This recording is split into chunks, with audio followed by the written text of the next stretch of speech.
Bapak, Ibu, dan saudara-saudariku yang dikasihi Kristus, seorang teolog Protestan yang terkenal dari Jerman, distrik Bonhoeffer, menulis dalam bukunya yang berjudul Harga yang Harus Dibayar.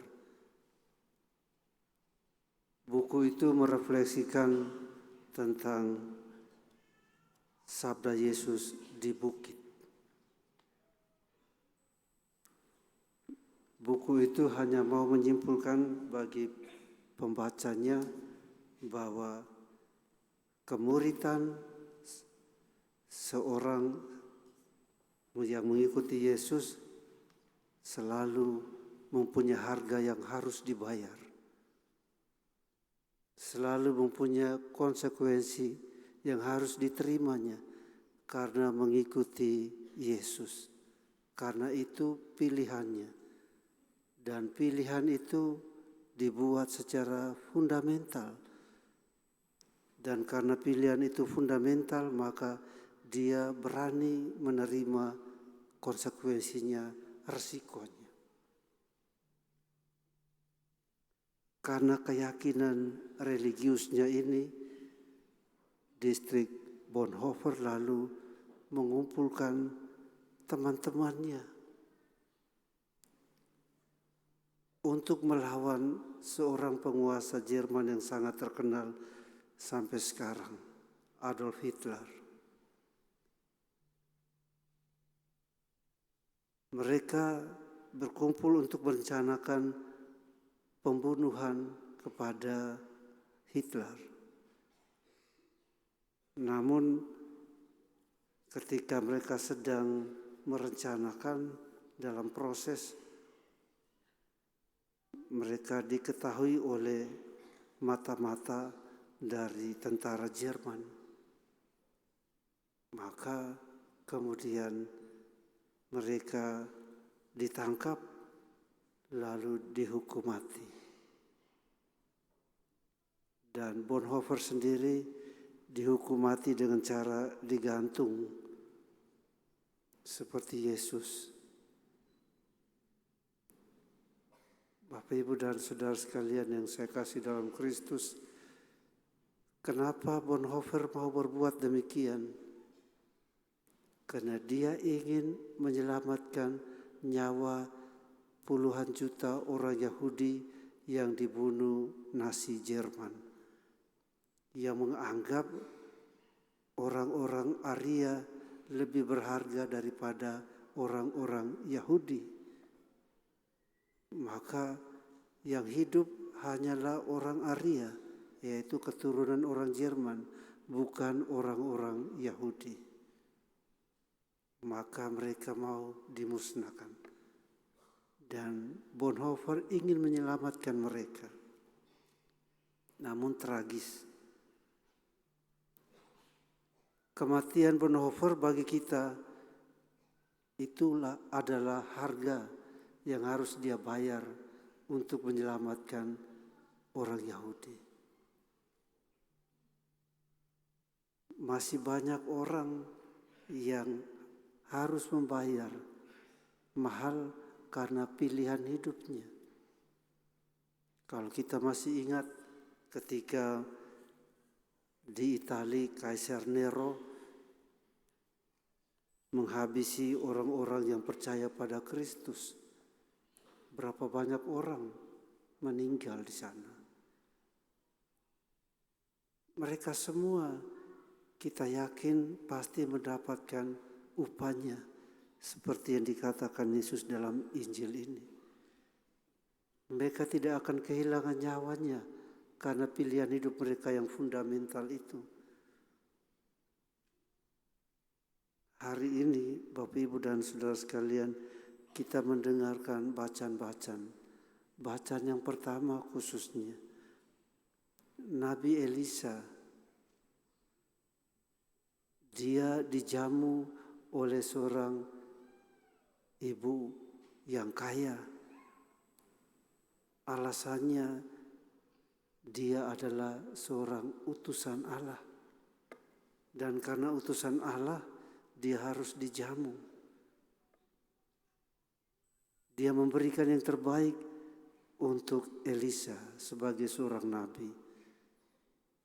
Dan balasannya adalah walaupun dia sudah tua, akhirnya dia bisa melahirkan seorang putra supaya dia tidak mempunyai nama yang jelek di mata masyarakat. Itu bacaan yang pertama. Harga yang dia bayar atas apa yang dia buat, mendapatkan anak di masa tuanya. Injil yang baru saja kita dengar ini, Yesus menantang para muridnya untuk menjadi muridnya. Harga yang harus dibayar. Harga yang harus dibayar oleh seorang yang memilih untuk mengikuti Yesus. Jangan kamu takut terhadap mereka yang memusuhimu.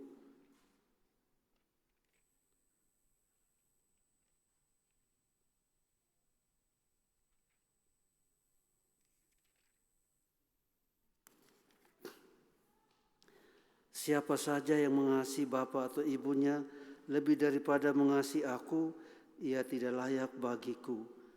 Siapa saja yang mengasihi putranya atau putrinya lebih daripada mengasihi aku, ia tidak layak bagiku. Siapa saja yang tidak memikul salibnya dan mengikuti aku, tidak layak bagiku. Siapa saja yang mempertahankan nyawanya, ia akan kehilangan nyawa. Dan siapa saja yang kehilangan nyawanya karena aku, ia akan memperolehnya. Bapak, Ibu, dan saudara sekalian, tuntutan Yesus dalam Injil ini kepada kita sebagai seorang murid yang mengikuti Dia tidak mudah untuk kita jalankan.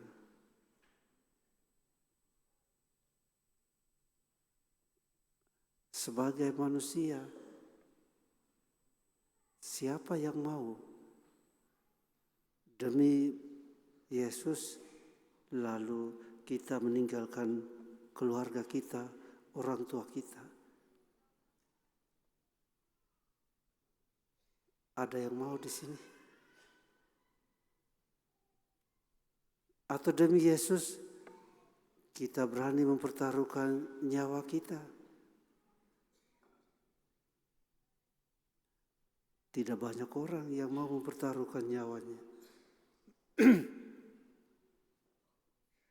Orang-orang yang memilih hidup untuk mengikuti Yesus dan berani memikul salibnya dengan cara yang khusus juga mempunyai kesulitan dalam mewujudkan apa yang dikatakan Yesus dalam Injil yang baru saja kita dengar ini.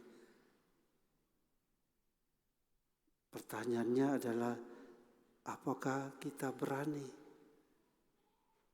Yesus hanya mau mengatakan pada kita, kalau Anda layak dan pantas menjadi muridku, Anda harus berani mengambil resiko. Kalau Anda tidak berani mengambil resiko atas pilihan Anda, janganlah mengikuti aku. Karena mengikuti aku, pasti ada harga yang harus dibayar. Pasti ada resiko yang harus dilaksanakan, yang harus kita terima. Tentu Anda bertanya kepada saya, Romo, kalau begitu apa yang bisa kita buat? Saya hanya mau katakan ini, yang bisa kita buat adalah mengubah mindset kita, mengubah kerangka pikir kita, yaitu percaya pada Tuhan. Mengapa harus percaya pada Tuhan? Karena Dia yang memberi tantangan, Dia juga akan mampu memelihara kita, melindungi kita. Maka jangan takut, harus berani. Pekerjaan yang kita lakukan dalam hidup kita sebagai seorang murid Kristus, dalam gereja paroki misalnya, ada kesulitan, ditolak. Kita percaya bahwa pekerjaan itu adalah pekerjaan Tuhan. Kalau pekerjaan Tuhan, Dia juga yang akan memampukan kita untuk mengatasi kesulitan-kesulitannya. Harusnya begitu. Jadi bukan karena logika semata-mata, tetapi karena kita mau percaya pada Tuhan bahwa apapun kesulitannya, sebagai murid Kristus, Dia tidak akan meninggalkan kita. Semoga kita bisa. Tuhan memberkati kita semua.